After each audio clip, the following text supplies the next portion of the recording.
Kata beliau Imam Ghazali dan Syekh Zabidi yang mensyarahi kitab Ihya ini, ketika ada seseorang yang hanya mengandalkan mustanadu rojaihim atamassuka bisolahil abad, kalau ada manusia yang hanya bersandar mengandalkan kebaikan, kesolehan, martabat yang luhur dari ayah, kakek, nenek, buyutnya semuanya, kemudian hal itu menjadi sandaran tanpa ada ketakwaan, keimanan diri kita, itu adalah puncaknya iktiror, puncaknya tipu daya, dan ini akan membahayakan umat, bukan umur, membahayakan umat.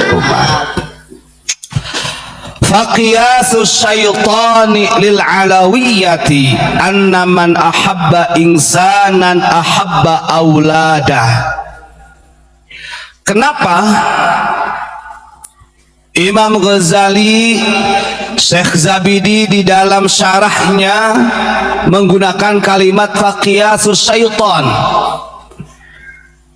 Karena tetap Bani Alawiyah, orang yang intisab nasabnya kepada kanjeng Nabi, tetap masih bisa ditipu daya oleh setan. Wong sama-sama manusia, tidak ada yang lebih sempurna melainkan baginda Rasulullah Sallallahu Alaihi Wasallam. Artinya kias ini bahwa ketika orang-orang yang selalu tafakhur dengan ansab, membanggakan dengan nasabnya, biasanya ada doktrin, dan ini makanya disebutkan dengan kias. Kita tidak mengatakan bahwa itu adalah setan, tidak. Faqiyasus syaitanil alawiyah ini adalah yang biasa digunakan senjata. Biasanya kalau kita sebagai Gus, andai kata, kadang-kadang Gusnya juga dia membanggakan nasab orang tuanya, atau di Sunda aang, di depan umatnya, di depan santri dia membanggakan nasab orang tuanya. Sama, ini secara hukum sama, bukan alawiyah saja. Mau tuh bagus, mau Gus, mau aang, lorak, sama saja gitu. Cuman akan lebih khawatir, akan lebih membahayakan umat ketika orang yang intisab lidriyah Rasul kemudian dia mendoktrin kalimat tersebut. Makanya disebut qiyasus syaitan. Bagaimana doktrinnya? Begini, takutnya dikiranya apa tadi?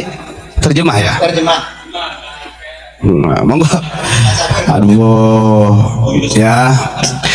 Kita membaca ini juga diajarkan oleh Abu Yamamah Ghufran. Saya bilang Abu Yamamah Ghufran itu kalau mengajarkan kitab kepada kita, seluruh kitab yang ada yang manhaj Syafi'i dalam tasawuf, tafsir, hadis, semuanya itu diturunkan. Salah sedikit satu huruf ya siap-siap dilempari asbak, bila perlu dipukul. Lanjut. Bagaimana doktrin yang dilakukan oleh mereka-mereka yang suka gemar membanggakan nasab supaya umat, supaya masyarakat itu menjadi tunduk?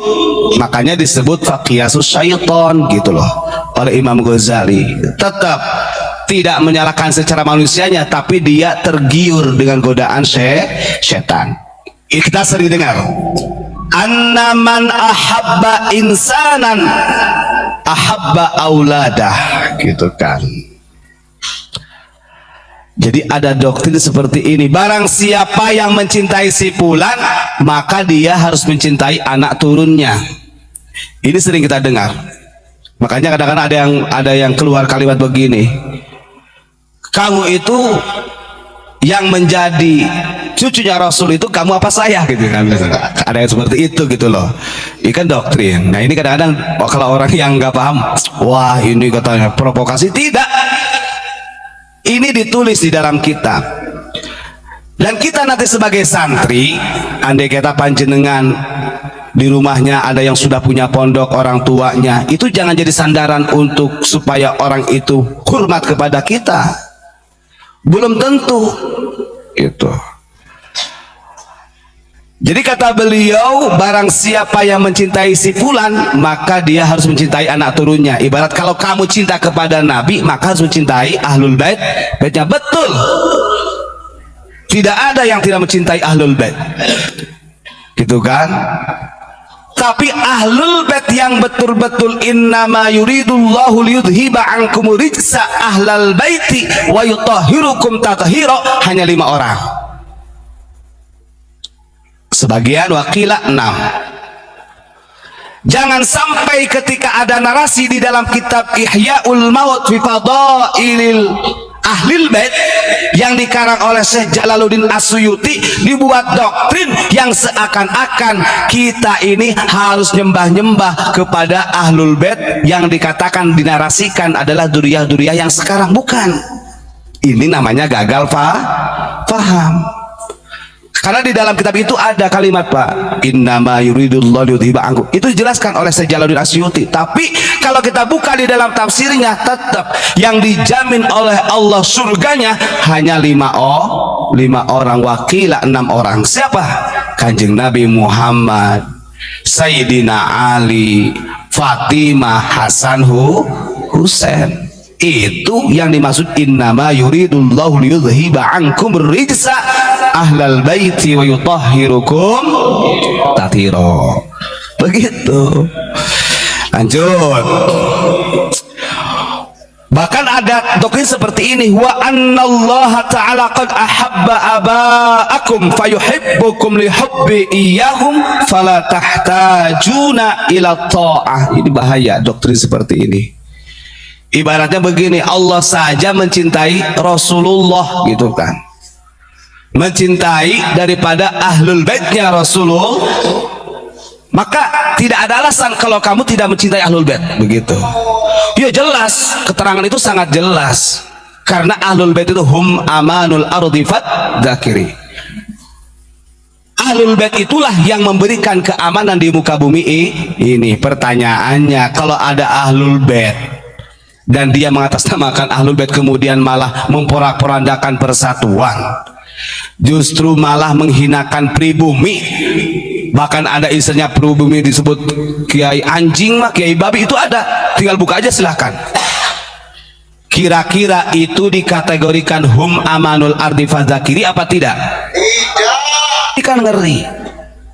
Bahkan fala tahtajuna ila ta'ah, yang seakan-akan kalau kamu mencintai Rasul, mencintai anak turunnya, tanpa harus ada ketaatan, gak butuh ketaatan kamu, cukup mencintainya mereka.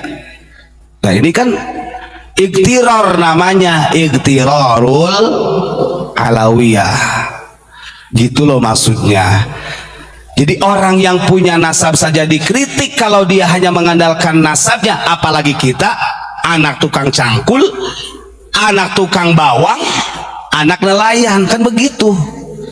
Kita lebih malu.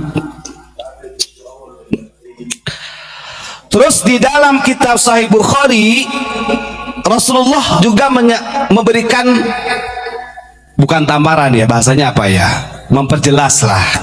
Nanti dikiranya tak, kalau wah dengan bahasa tamparan nanti wah provokasi. Ini repot ya, ketika orang mereka yang menginjak-injak ulama pribumi tidak dikatakan provokasi. Ketika orang Nusantara membela pribumi disebut karena tidak sadar dia dilahirkan di muka bumi Indonesia, dia kencing di Indonesia, makan di Indonesia, kawin di Indonesia, nyari duit di Indonesia.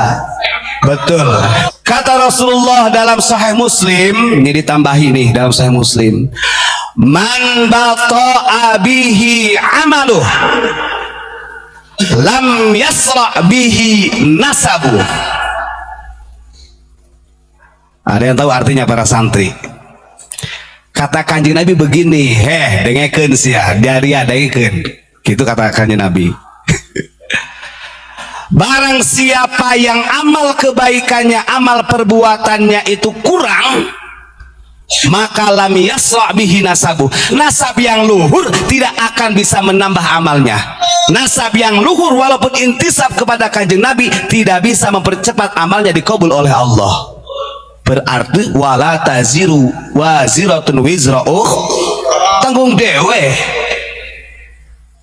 Jangan mengaitkan kepada mbah-mbahmu yang soleh. Ini sudah disampaikan dalam Sahih Muslim. Artinya, andaikan saya anak kiai, kemudian amal saya ini dutaksir batoa, amalnya kurang, artinya sembrono amalnya, gak bisa. Nanti kan ada bapak saya nanti, gak bisa.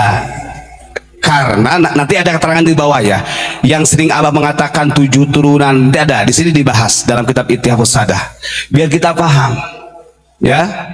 Makanya kenapa dalam hadis Nabi itu dikatakan waladun solehun, nanti duriyahnya yang nanti harus bertanggung jawab, lebih berat. Kemudian dalam syarah Sunan Tirmidzi juga diperjelas, wa syahidu dzalika anna aktsara ulama'is salafi wal khalafi la ansaba lahum yatafakharu biha. Ini bukti nyata. Wa syahidu dzalika ini bukti nyata. Sesungguhnya kebanyakan ulama-ulama salafus soleh atau ulama-ulama khalaf, mereka tidak mempunyai nasab yang bagus. Ingat-ingat. Artinya bagaimana bisa mereka membanggakan nasabnya? Nggak mungkin. Hampir di sini aktar menggunakan afal tafdil. Kebanyakan ulama-ulama salaf dan khalaf, mereka la ansabalahum yatafakharu biha. Mereka tidak punya nasab yang bagus. Bal katsirum min ulama'i salafi mawal. Justru kebanyakan dari ulama-ulama salaf dan khalaf, mereka banyak yang dari budak dimerdekakan orang. Coba. Wa ma'adzalika hum sadatul ummah wa yanabiur rahmah. Walaupun para ulama salaf terdahulu, ulama khalaf, mereka tidak punya nasab garis keturunan yang bagus, hanya seorang budak yang dimerdekakan, bukti nyatanya mereka menjadi pemimpin umat. Bahkan waya nabi rahmah, bisa menjadi sumber tauladan cinta kasih. Ayo, siapa kemarin yang mengatakan cinta kasih sayang kan ajaran Buddha? Cinta kasih sayang kan itu bukan ajaran Islam. Dungu welas asih kata kamu bukan Islam. Ar-Rahmah, ya Nabi Ur-Rahmah. Nih kata kanjeng Nabi yang disalin dalam syarah Tirmidzinya.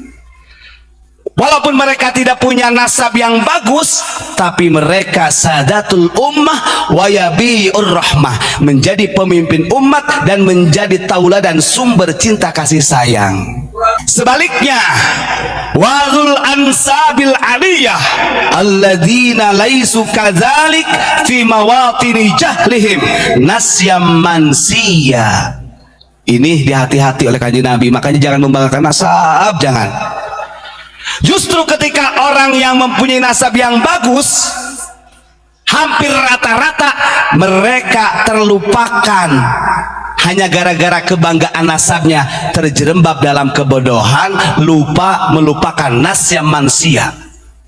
Nasabnya bagus tapi akhlakul karimahnya karena hanya mengandalkan nasab justru menjadi buruk, tidak menjadi sadatul ummah, tidak menjadi yabiur rahmah.